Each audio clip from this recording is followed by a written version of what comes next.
Now, recent banking reforms in Ghana is expected to set taxpayers back by about 8 billion Ghana cedis this year.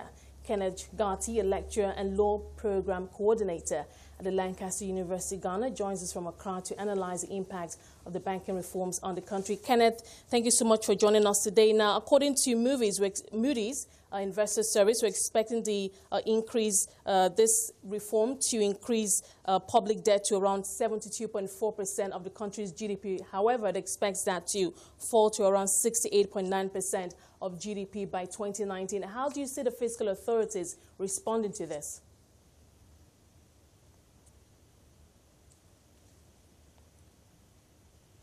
Kenneth, if you can hear me, I'll take that question again.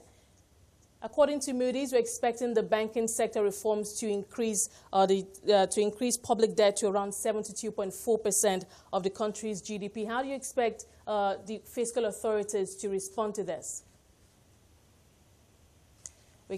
Looks like we've lost Kenneth there. Hopefully, we can reconnect with Kenneth and, of course, have him share his thoughts on, of course, the recent banking reforms or the ongoing banking reforms in Ghana. In the meantime, Jumia Travel says the hospitality and entertainment sectors can contribute more to Nigeria's GDP if synergy between both industries improves. Omolara Adagunodo, Managing Director for Jumia Travel for Nigeria and Ghana, joined us earlier to discuss this. Take a look. We have two very strong industries with tourism. I'm going to put hospitality in tourism because it's a part of tourism. And we have the entertainment sector as well. Two very strong industries pulling revenues into Nigeria separately. So what we're looking at is, how these strong industries can work together for the good of this country. So when you put them together, you look at one side, you're talking about tourism on one side, and then you're looking at the entertainment industry on one side. How much of an effect do you think, if both are properly synergized, how much of effect do you think that will have on the GDP? I think the effect will be huge, because if you look at a country like Rwanda today, who doesn't have so much in terms of, tourist sites, places for people to actually go. They have leveraged on what they have to push tourism. So they've pushed, like a lot of culture tourism and business tourism, and even a bit of entertainment. If you look at last year's gorilla naming ceremony, somebody like Patience Uzoko, a Nollywood actress, was taken to Rwanda to name a gorilla. So those kind of activities are things that we can see, the synergies really growing from and helping the GDP. If you look at tourism today in Rwanda, the contribution to GDP is as high as 10%. And here in Nigeria, we still have at about 1.9% to the direct contribution to GDP. So you can see that leveraging on what we have already, especially when we look at entertainment, Nollywood is the third largest movie industry in the world today. We cannot talk about the music industry. We have exported so many music stars to the world. And there is so much we can do, when we look at music, when we look at movies, when we look at theater, we have everything going on here today. But our tourism and entertainment, they're kind of running parallel lines. We don't have anywhere we can, fuse both. Why can't we have a film festival?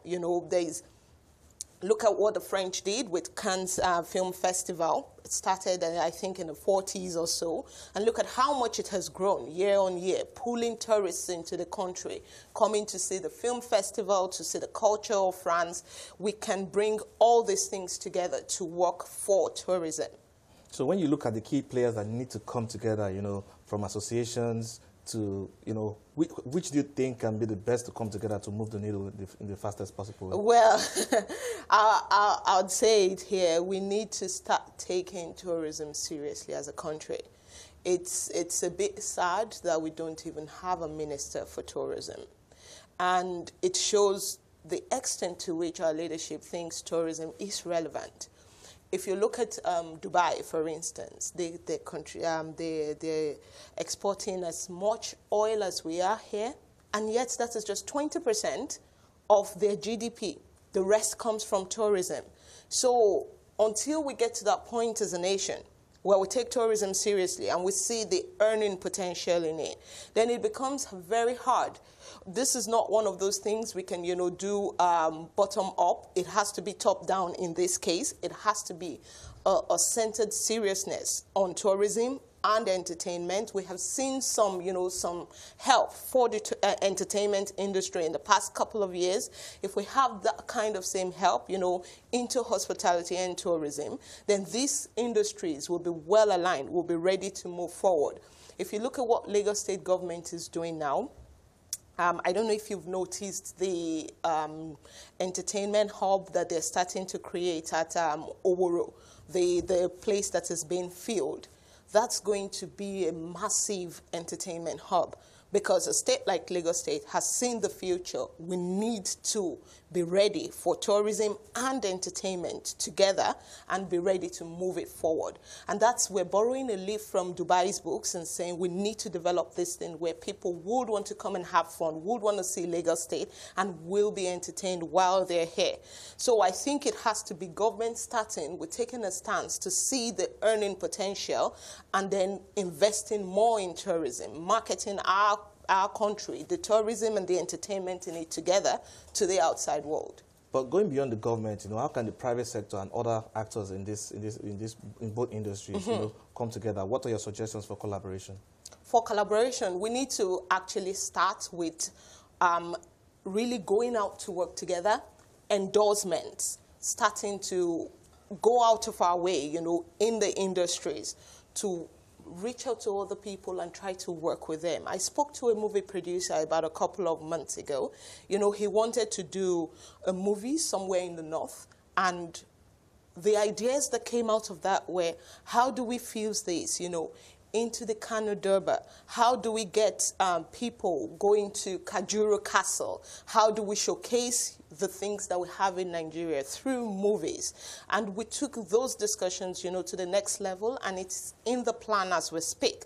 So we need to have those kind of aggressive notions into going to these collaborations together. It's not just about, I'm going to advertise your brand, you're going to pay me for it. It has to be, a genuine and an intentional collaboration coming from both parties to say we want to move both industries forward with what we have. So what kind of innovation can we expect then from the hospitality side of the equation? What innovations? Yeah. we're already innovating. We're already reaching out to our colleagues in the entertainment industry. Currently, as I speak to you, we have some videos in the works from Jumia Travel showcasing the beauties in Lagos, and we have some actors collaborating with us in that instance. We want to do a campaign to say, okay, this is Nigeria too. We have a lot of negative vibes going on about being in Nigeria and being Nigerian, that we want to say, okay, it's not just that. There's some positivity to being here. There's some positivity to being Nigerian, and we want to leverage on, the goodwill that our colleagues in entertainment already have, and use that to push the agenda for a positive Nigeria.